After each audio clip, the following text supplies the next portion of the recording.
we stand today just on the threshold of the Republic Absolutely, Day. ma'am. Valid point. Mr. Premchand Agarwal, Uttarakhand Finance Minister, also with us on the show.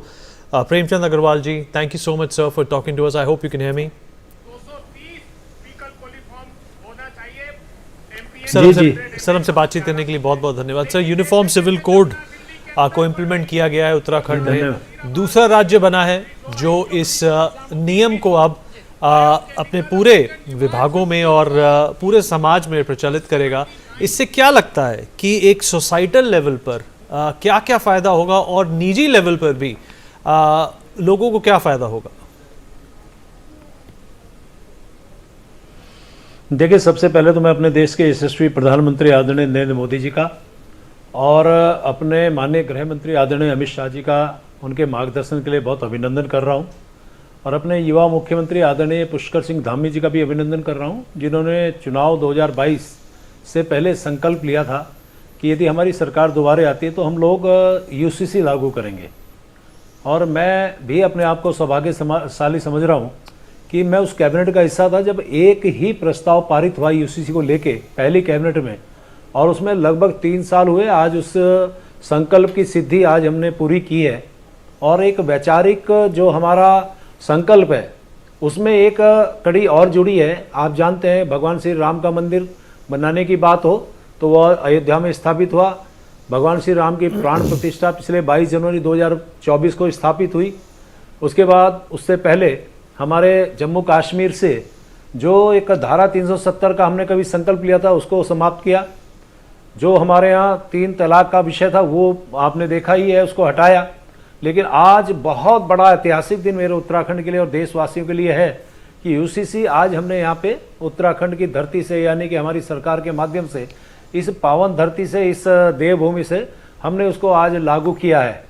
जहाँ तक आपने कहा इसमें क्या changes आएंगे, मैं बताना चाह रहा हूँ कि एक समान लागू होगा हमारा ये कानून, चाहे उसमें कोई समाज होगा, कोई वर्ग होगा, कोई जाति होगी, कोई धर्म होगा। अब आप एक व्यक्ति एक ही शादी कर पाएगा, और जिस प्रकार से यहाँ पे इद्दत या हलाला उसको पूरी तरह से इसमें स्वीकारा नहीं गया है। यदि आप लिविंग रिलेशनशिप की जहाँ तक बात करते हैं तो उसको भी रजिस्ट्रेशन कराना पड़ेगा। उसमें भी यदि आप कोई दूसरा रूप लेंगे तो कानून के दायरे में आप आएंगे, यानी कि आपके खिलाफ फिर कार्रवाई होगी। इसी प्रकार से लगातार जो भी अब हमारे यहाँ संपत्ति की बात आती है तो वहाँ लड़कियों को भी इस दायरे में जोड़ा है, यानी संपत्ति में उनका भी हिस्सा होगा। यानी कि महिला सशक्तिकरण की बात करें या फिर हमारे यहाँ पूरे समाज को एकजुट एक सूत्र में पिरोने की बात करें, वो काम हमारी सरकार ने किया यूसीसी के माध्यम से। सर, आपको लगता है कि उत्तराखंड में ये इम्प्लीमेंट होने के बाद बाकी राज्यों में भी एक तरह से प्रभाव आएगा? क्योंकि जिस तरीके से एक सामान्यता क्रिएट करने की यहाँ पे जो मुहिम है वो हर राज्य में होनी चाहिए, और जिस तरीके से इलेजिटिमेट चाइल्ड का जो एक कॉन्सेप्ट है उसको भी दूर कर दिया गया है यूसीसी द्वारा, पैरिटी दी गई है, बराबर बनाया गया है आदमी औरत को इन कानूनों की तरफ से, बाकी राज्यों को भी इससे प्रेरणा लेनी चाहिए?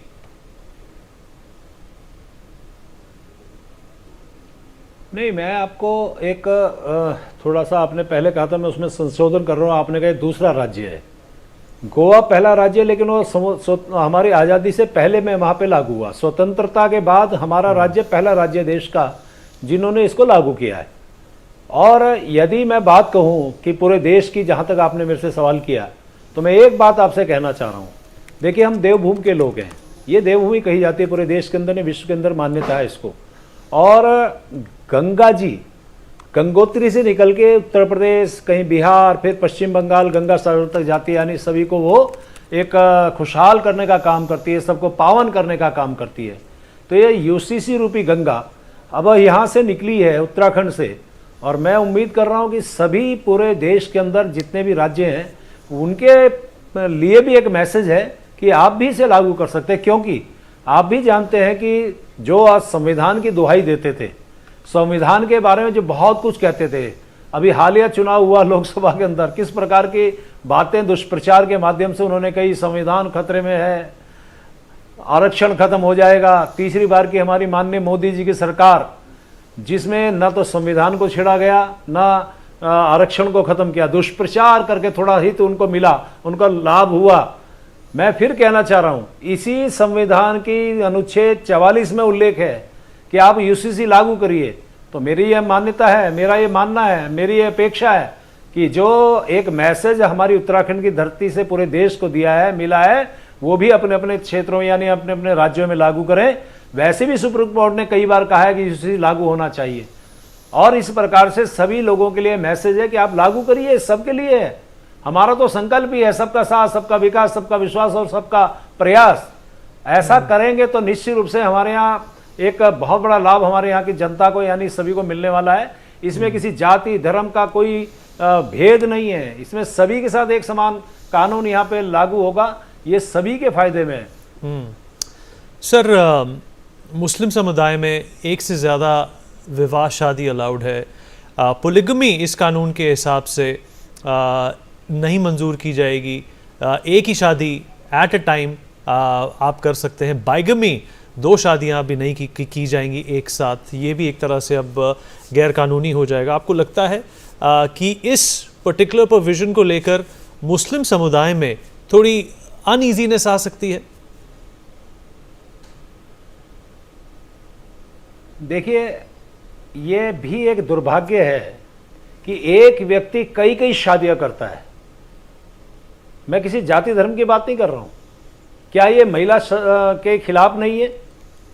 आप किसी भी महिला को आप 1 मिनट में उसको तलाक दे देते हैं, छोड़ देते हैं, फिर दूसरी, फिर तीसरी, फिर चौथी, फिर 5वीं।